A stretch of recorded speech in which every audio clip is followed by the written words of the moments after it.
Hi friend, আমি আজকে কাবলি বুট দিয়ে ঘুগনি বানানো দেখাবো আর পরোটা বানানো দেখাবো তোমাদেরকে।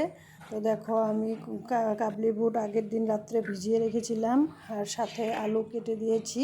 তো প্রেসারে এক চামচ লবণ দিয়ে অল্প জল দিয়ে সিটি মেরে নিব। 3 থেকে 4টা সিটি মারতে হবে। দেখো, আমি লবণ দিয়েছি, একটু বেকিং সোডা দিয়েছি।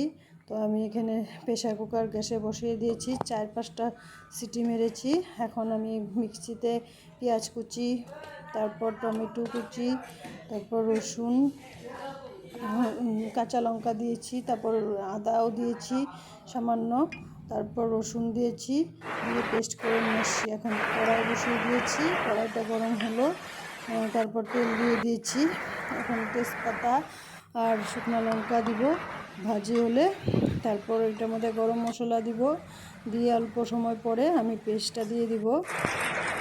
আগে পেঁয়াজ অল্প কুচি করে কেটে দিয়েছি। তো কুচি করে পেঁয়াজটা দিলে অল্প ভালো লাগবে, পেঁয়াজটা মুখে পড়লে, তার জন্য দিয়েছি। তারপর আমি যে পেস্টের মধ্যে সব মশলা মিলাচ্ছি, হলুদের গুঁড়া, মরিচের গুঁড়া, 1.5 চামচের মতন দিয়েছি, মরিচের গুঁড়া সামান্য দিয়েছি, আর জিরের গুঁড়াও আমি 1.5 চামচের মতন দিয়েছি, একটু সামান্য চিনি দিয়েছি, তারপর নুন দিয়েছি 1.5 চামচের মতন। তারপর সব মিক্সড করে এখন তেলের মধ্যে এগুলো দিয়ে দিব, দিয়ে ভালো করে কষাইতে হবে। যে দেখো, পেঁয়াজটা ভাজি হয়ে গেছে, এখন তেলের মধ্যে মশলাটা আমি দিয়ে দিয়েছি, এখন দিচ্ছি। তারপর এটা দেওয়ার পর একটু নাড়াচাড়া করে ভালো করে কষাইতে হবে। কষানো হলে, তেল বের হলে তারপর আমি বুটগুলো দিয়ে দেবো। কষাচ্ছি, দেখো, আর একটু অল্প সময় কষাইতে হবে। তো তেল বেরোয়েছে, আর অল্প টমেটো কুচি আর একটু দিয়ে দিলাম। তো আর একটু টমেটো কুচি দিলাম, তো ভালো লাগবে বেশি, মানে ঘুগনিটা খেতে একটু, তার জন্য দিয়েছি। তো একটা টমেটো পেস্টে দিয়েছি, একটা এমনি দিয়েছি। তারপর এখন বুটগুলি দিয়ে দিলাম আর আলুগুলিও দিয়ে দিলাম। তো এটা এখন অল্প সময় নাড়াচাড়া করে মশলাটা ভালো করে বুটের সাথে মিললে তারপর অল্প জল দিয়ে দিব। দেখো, ভালো করে মশলাটা মিক্সড করতে হবে বুটের সাথে অল্প সময়। তারপর এখন একটু জল দিয়ে দিলাম, যে যেরকম জল খাবে, মানে ঝোল খাবে, তো ওরকমই জল দিতে হবে।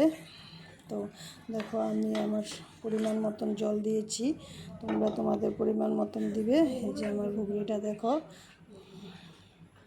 আমি এরকম জল দিয়েছি। তো ঘুগনিটাই যে আমার নামিয়ে নিয়েছি। এখন আমি পরোটা বানাবো। আটা আর ময়দা একসাথে মিক্সড করে নিয়েছি, এটার মধ্যে সামান্য নুন আর চিনি দিয়েছি। তারপর এখন তেল দিয়ে দিলাম, কড়াই গরম হওয়ার পর অল্প সামান্য তেল দিয়েছি, তেল লেগে ধরবে। তো এখন আমি পরোটাটা এইভাবে ভাজবো, আমার সুবিধা হবে, এর জন্য আমি তাড়াতাড়ি করার জন্য এরকম করে আজকে পরোটা ভেজে নিয়েছি। তো দেখো, এই যে কড়াইতে দিয়ে এটা ভালো করে গোল করে সুন্দর করে করতে হবে, ছড়াইতে হবে।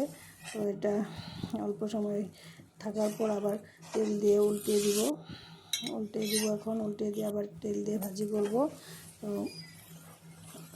আমার এই যে পরোটা হয়ে গেছে, এই যে আমার ঘুগনি আর পরোটা হয়ে গেছে। তোমাদের যদি ভালো লাগে তবে তোমরা এরকম করে বানিয়ে খেও, আর লাইক কমেন্ট করো আমাকে প্লিজ, আমার চ্যানেলটা সাবস্ক্রাইব করো।